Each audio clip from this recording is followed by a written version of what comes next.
Alright, I think I got everything set up. I started the video. This is like the third attempt at starting the video. And I kept, like, I didn't have the headset plugged in and, various other things. Um, so, let me maximize this so I can see.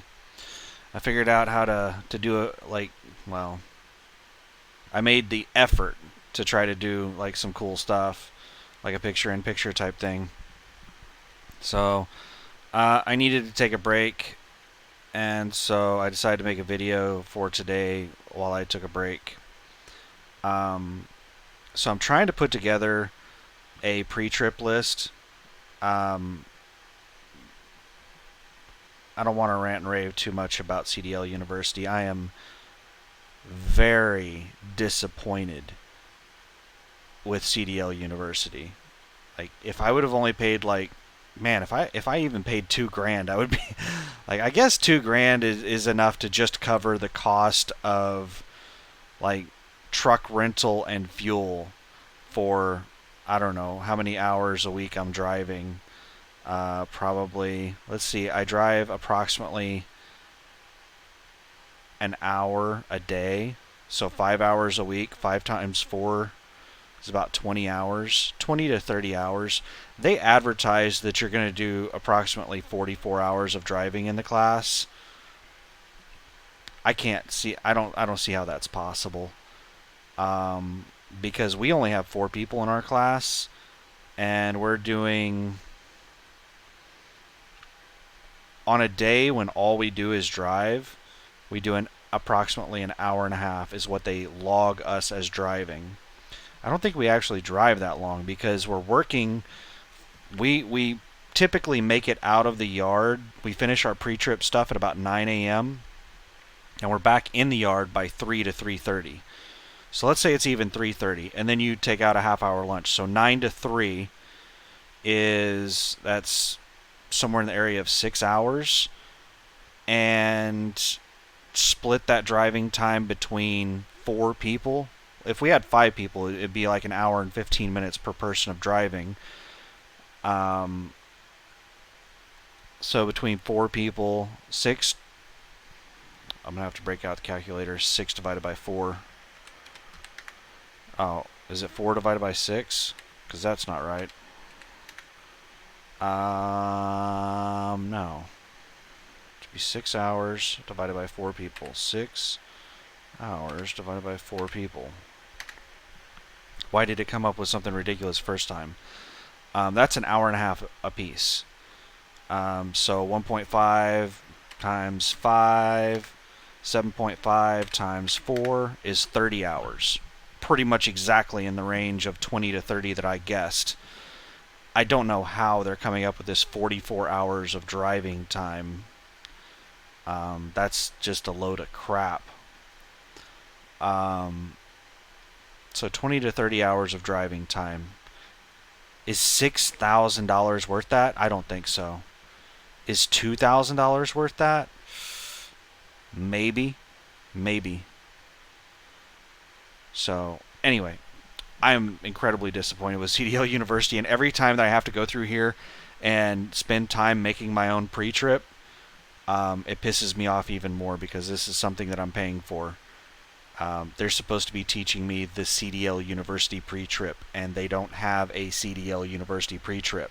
They have like 3 or 4 CDL University pre-trips that they kind of Frankenstein together, and some of the older instructors know the old pre-trip, and then the instructor trainee kind of does their own thing, and like everybody's doing their own thing. Everybody just kind of makes it up as they go. They're kind of winging it, and it's really irritating. So, I am using. What all am I using? Well, I'm starting with the original pre trip that I wrote up that was based off of almost entirely, I'm pretty sure that it was just completely based on this, like, it's 4 pages front and back, I think. 4 pages front and back, so approximately 8 page pre-trip.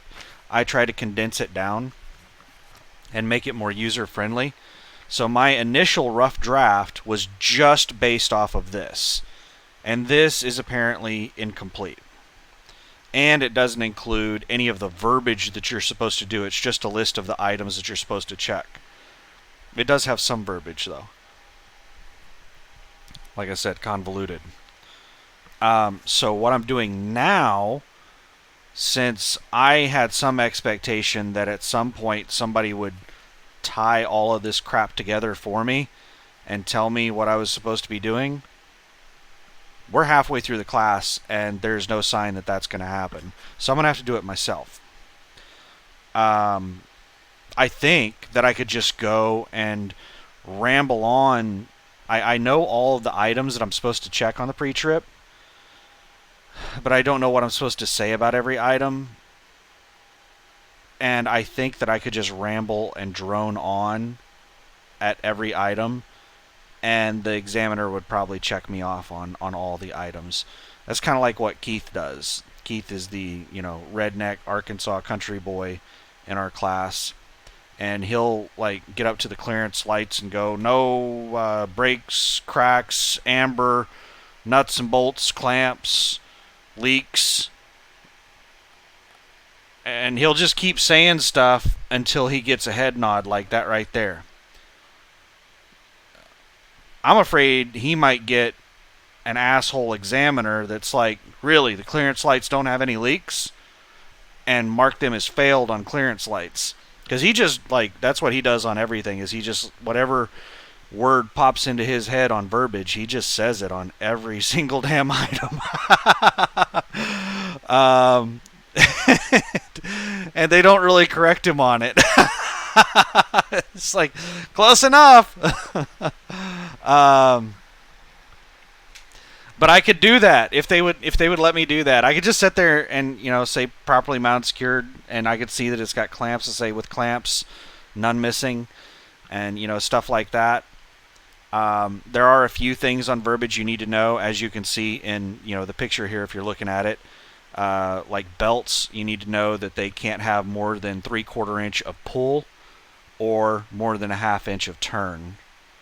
So there are some specific verbiage things that you have to say on some items, but most of it is just it's not leaking, there aren't any cracks or breaks, or it's not damaged. And all in all, honestly, I think that their pre-trip is a little bit too detailed. The first time I did this, I just went through the items that said properly mounted, secured. And on plastics, and metals, I would say no breaks, cracks. On rubber, I would say no abrasions, cuts. And on wiring, I would say no frayed or exposed wires. And if it contained some type of liquid or gas, then I would say no leaks. That was the entire verbiage for 99% of the pre-trip, aside from the things where you talk about the play that you can have in a belt, or the pull that you can have on the push rod or something like that. Their pre-trip is a convoluted mess. I'm sure I'll pass with it, but their pre-trip really needs to be streamlined, simplified. Basically, they need to do what I'm doing right now. And what I'm doing right now, this is an extremely rough draft based off of what information I have available. I think this whole pre-trip needs to be cut down a lot and simplified and streamlined by a lot. But I'm not knowledgeable enough on what exactly has to be done, mandatory requirement in the pre-trip, versus what is extra crap in here. And that is one of the things that's annoyed me about the class so far, is there's been a lot of extra crap. I'm here to get a CDL, and that's about it. Teach me the minimums that you're required, and that's all I really want.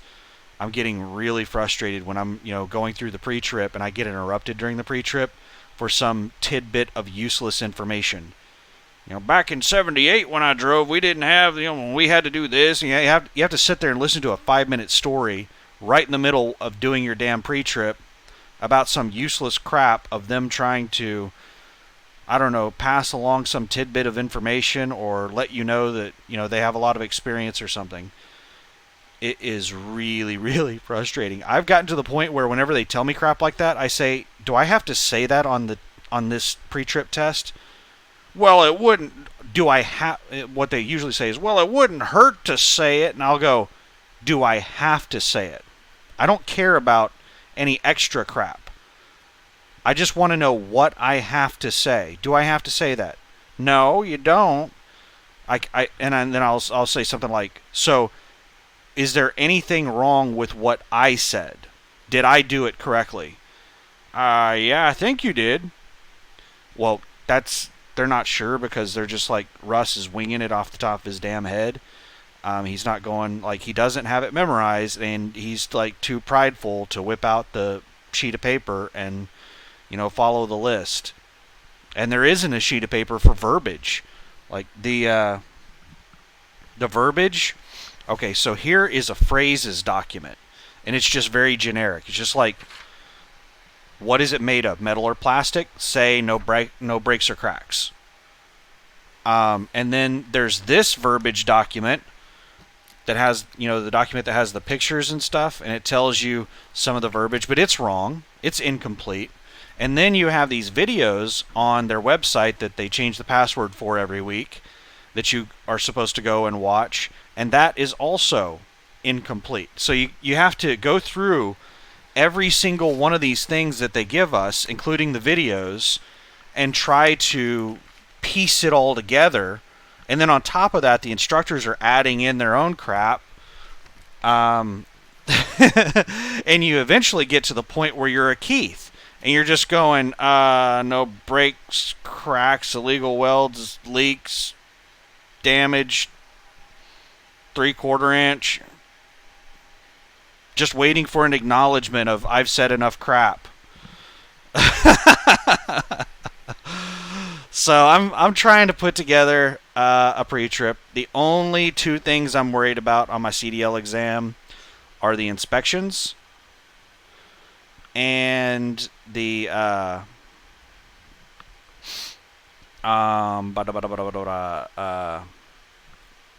dock. I need to do the alley dock several more times to figure out, like, turning radius and stuff like that, so that I can, figure out how I need to do the alley dock. Because, yeah, that's, and then, I think I've got it. I honestly think I could go down and take the test today and pass it. But, I've got 2 more weeks of class.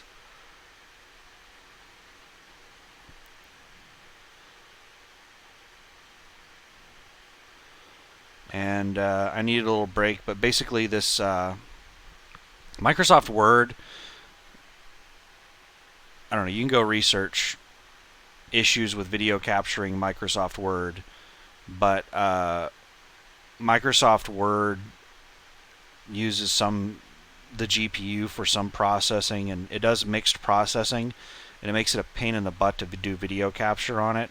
You have to do display capture, and my display uses multiple graphics, so I think I've explained this in the past. So it's a pain for me to show my display or show Microsoft Word. So I just took a screenshot out of Microsoft Word of what I'm working on with the pre-trip.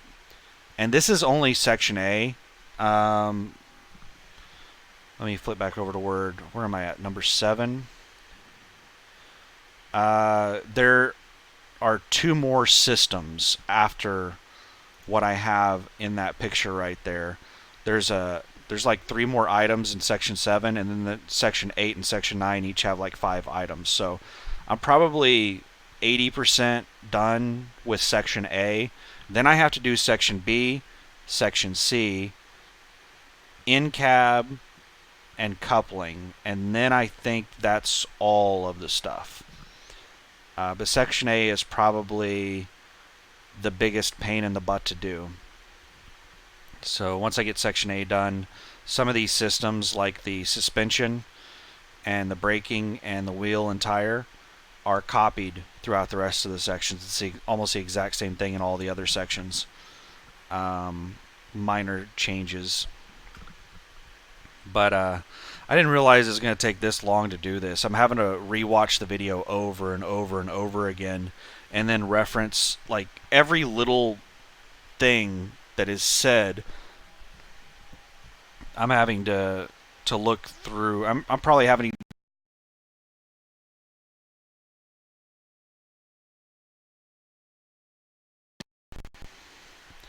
the video just locked up for like 5 to 10 seconds. I don't know what it is that's doing that. I think it might be Alienware Command Center. The only software that I'm running on here that I don't have running on any other computer is Alienware Command Center. All the rest of the software I have on this system is like very standard stuff like the NVIDIA control panel and just basic stuff like Microsoft Paint and things like that, Microsoft Word. I'm about to uninstall Alienware control panel. It is a janky piece of crap. I wanted to install it basically because it allows me to control the lighting, all this stupid LED crap that I can't stand. I've finally got it all turned off, but the Alienware control panel allows you to change all the colors on everything and like all kinds of ridiculous lighting options. I'm the type of person that I cannot stand LED lighting on computers. That looks so ridiculous to me. It's like those idiots that put the ground effects on their cars, or people who put noisemakers on their exhaust. It's like people just need too damn much attention. I don't need that much attention. And having extra lighting coming up from my keyboard is just, it's like it detracts from the screen. I don't like it. If there was some function to it, like it would help me see the keys better, then maybe. But I've never found it to be very useful in locating the keys. It's better to just turn on a damn light.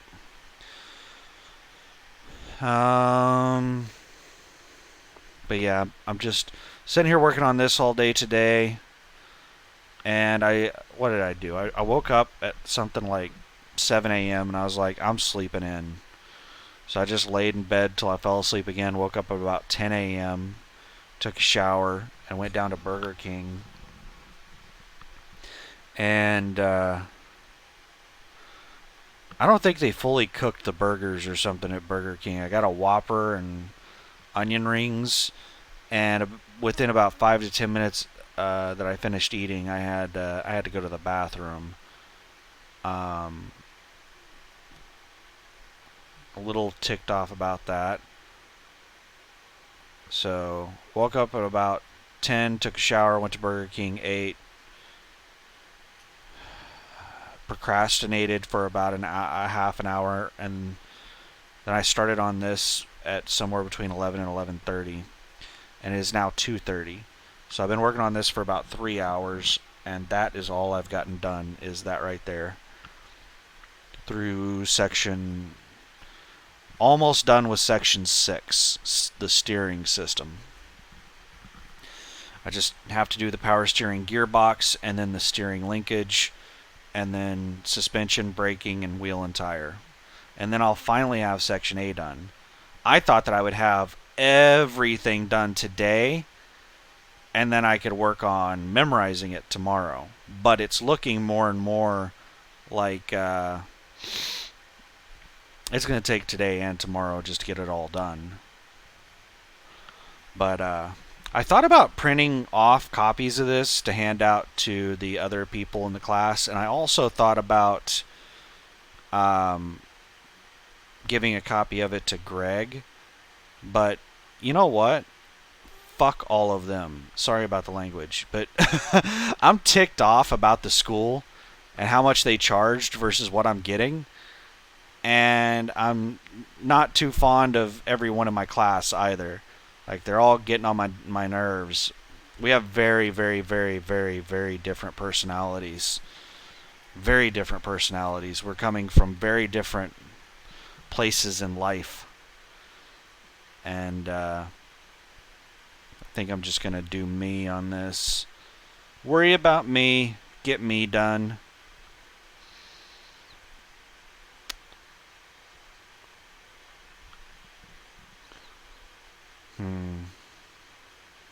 Not looking forward to it.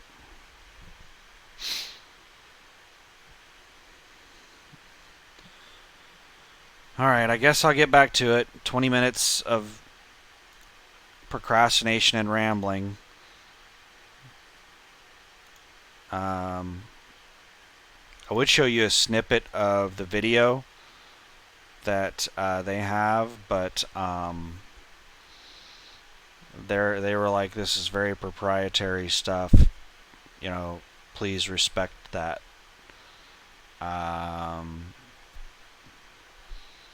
So I'm not going to play any of their, even snippets of their videos of their pre-trip stuff. I could make my own that would be better.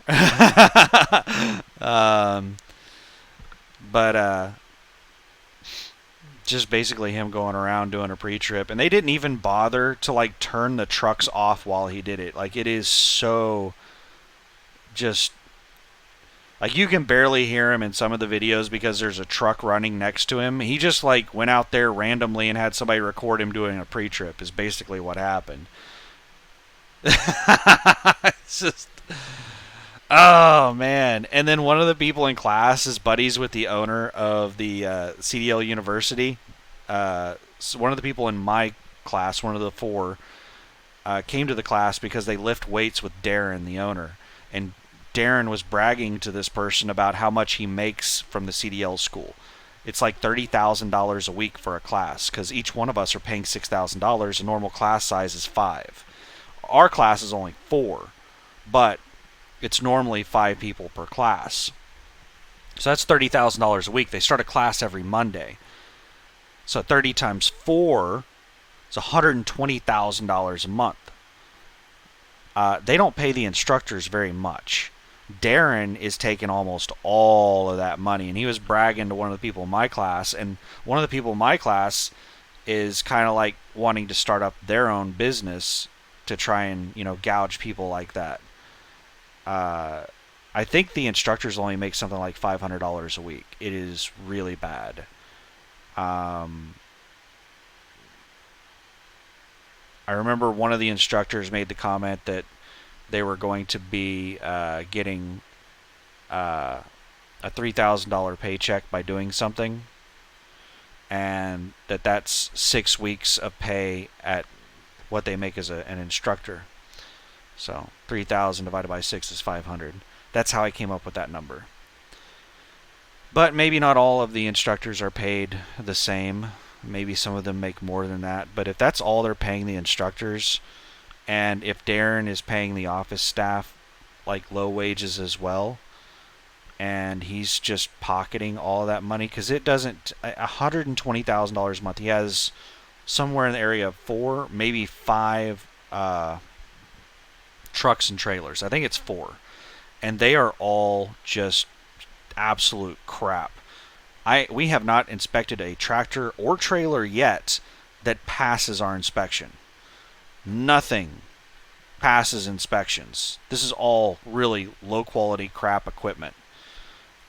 So he's not spending a lot of money maintaining all this stuff.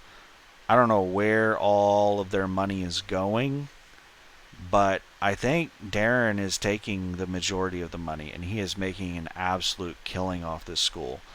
And I found out on Friday that CDL University was basically created by people who worked at American Truck Training, which was the first school that I called, and they ticked me off because they kept lying to me. I was just talking with some salesman that was just telling me whatever I wanted to hear, and I, kept catching them in lies, and I just got tired of talking to them because they were just lying to me to get me to go to the school. so then I called CDL University, and they were, straightforward and honest and with me. So that's why I decided to go there. Um, but I found out on Friday that the American truck training that I first called is where almost all the CDL University people came from. Darren and the first Jennifer's the office person that does all your paperwork. Darren's the owner, and then I think Bruce, he's an instructor. I think those three worked at American Truck Training, and they quit American Truck Training to start CDL University as a competing company, and they pretty much built it up from there. So that's some of the CDL school drama around town. Oh, everything is like so half butted. I was gonna use another word. I've already used a whole bunch of vulgar words. Sorry, but yeah. All right. Well, I've wasted 26 minutes, so I guess I'll go back to doing the things now. Upload this video. Thanks. Bye.